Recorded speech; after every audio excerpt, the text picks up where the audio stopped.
ઠંડીની સિઝનમાં મારે ત્યાં 3 થી 4 વાર આ લાડુ બનતા હોય છે. તો અળસીના લાડુ આજે હું તમારી સાથે શેર કરી રહી છું.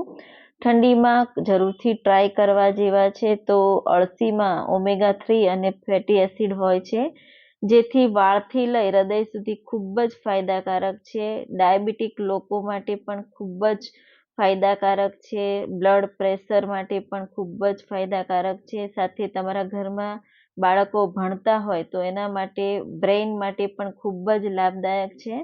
તો ચાલો બનાવીએ. તો એના માટે મેં અહીંયા 250 ગ્રામ જેટલી અળસી લીધી છે. અળસીને આપણે સારી રીતે શેકી લઈશું. તો ગેસની flame medium two high side રાખીને શેકવાની છે. તો ઓમેગા 3 અને ફેટી એસિડથી અળસીમાં ખૂબ જ ફાઈબર હોય છે અને પાચન શક્તિમાં પણ ખૂબ જ ફાયદાકારક છે.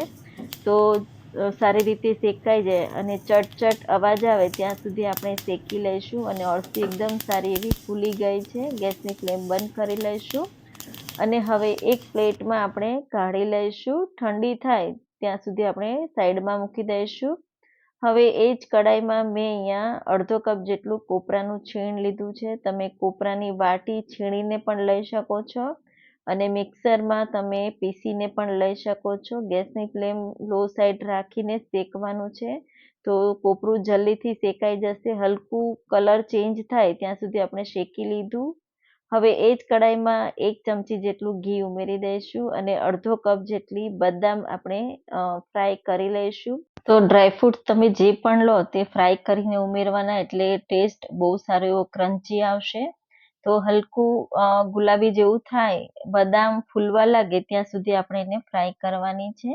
તો એકદમ સારી રીતે ફ્રાય કરી લીધી. હવે આપણે પ્લેટમાં કાઢી લઈશું. તો કોઈ પણ તમે અહીંયા ડ્રાયફ્રૂટ્સ ઉમેરી શકો છો. હું માત્ર અહીંયા કાજુ અને બદામ જ ઉમેરી રહી છું. એ જ રીતે એ જ કડાઈમાં અને એ જ ઘીમાં આપણે અડધો કપ જેટલા કાજુ ઉમેરી દઈશું. તમે કાજુ ટુકડા પણ લઈ શકો છો, આખા પણ લઈ શકો છો. અને કાજુ જલ્દીથી ફ્રાય થઈ જશે. થોડો કલર ચેન્જ થાય ત્યાં સુધી આપણે એને ફ્રાય કરી લઈશું. હવે એક પ્લેટમાં આપણે એને કાઢી લઈશું. તો જલ્દીથી ફ્રાય થઈ ગયા. તો કાજુ અને બદામ બંને મેં ફ્રાય કરીને લીધા છે. હવે એ જ કડાઈમાં થોડું ઘી ઉમેરી દઈશું અને 1 કપ જેટલા મખાણા ઉમેરી દઈશું. તો મખાણામાં ખૂબ જ કેલ્શિયમ હોય છે. તો હાડકા માટે ખૂબ જ જરૂરી છે અને બાળકો માટે પણ આ મખાણા ખૂબ જ ફાયદાકારક છે. તો તમે હાર્ટ પેશન્ટને પણ આપી શકો છો અને કોલેસ્ટ્રોલને પણ કંટ્રોલ કરે છે. તો મખાણા એકદમ સારા એવા ક્રિસ્પી થઈ જાય, થોડા બ્રાઉન જેવા થાય ત્યાં સુધી આપણે એને ફ્રાય કરવાના છે. તમે મખાણા ઘીમાં આ રીતે ફ્રાય કરી ઉપવાસમાં પણ ખાઈ શકો છો. તો એટલા ટેસ્ટી અને એકદમ જ હેલ્ધી એવા મખાણા મેં ફ્રાય કરી લીધા છે. હવે બધું સારી રીતે ઠંડુ થઈ ગયું. હવે અળસીને આપણે મિક્સિંગ જારમાં ઉમેરી દઈશું અને દરદરી વાટી લઈશું. તો ફાઇન પાવડર નથી કરવાનો, એ ખાસ ધ્યાન રાખવાનું. ઓન ઓફ કરીને પીસવાનું છે, નહીં તો અળસીમાંથી તેલ છૂટું પડશે અને એકદમ લચકા જેવું થઈ જશે. તો આ રીતે તમે જોઈ શકો છો, મેં ઓન ઓફ કરીને પાવડર રેડી કરી લીધો. તો આ રીતે દરદરો પાવડર મેં પીસી લીધો છે.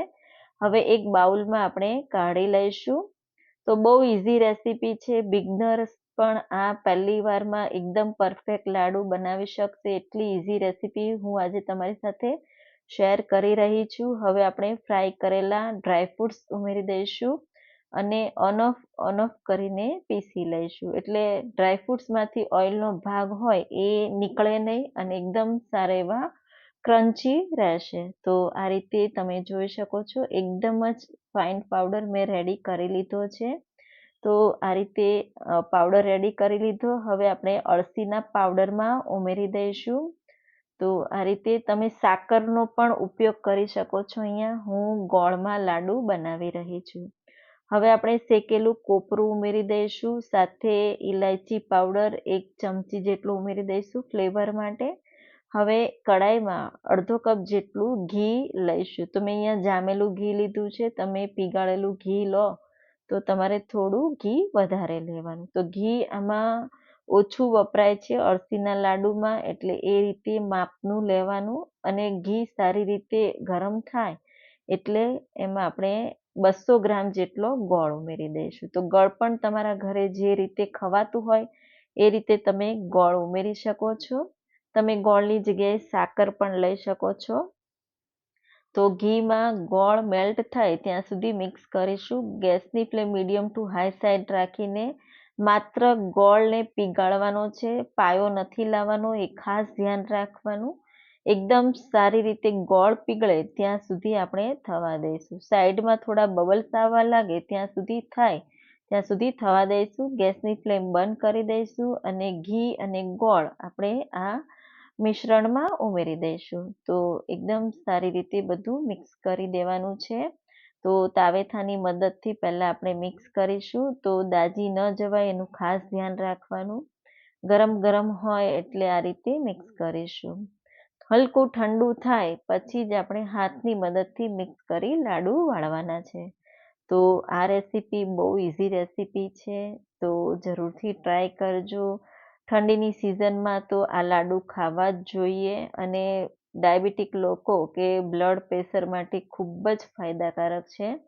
તો આ રીતે હું થોડું મિશ્રણ લઈ અને 2 હાથની મદદથી લાડુ રેડી કરી લઈશ. તો મીડિયમ સાઇઝના લાડુ હું બનાવી રહી છું. તમારે નાના મોટા જે રીતના લાડુ બનાવવા હોય એ રીતના તમે લાડુ બનાવી શકો છો. તો તમે જોઈ શકો છો બહુ હેલ્ધી અને ગુણકારી એવા લાડુ મેં બનાવી લીધા છે. એ જ રીતે આપણે બધા લાડુ રેડી કરી લઈશું. તો આ લાડુની રેસીપી તમને કેવી લાગી મને કોમેન્ટ્સમાં જરૂરથી જણાવજો.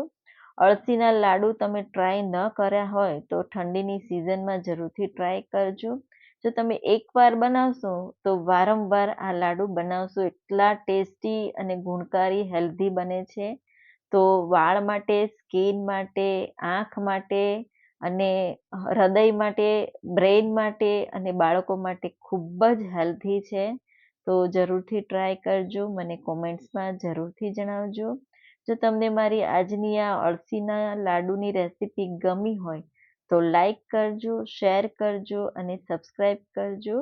બાજુમાં આપેલ બેલ બટન ક્લિક કરજો જેથી નવી રેસીપીના નોટિફિકેશન આવે. આવજો, જરૂરથી ટ્રાય કરજો.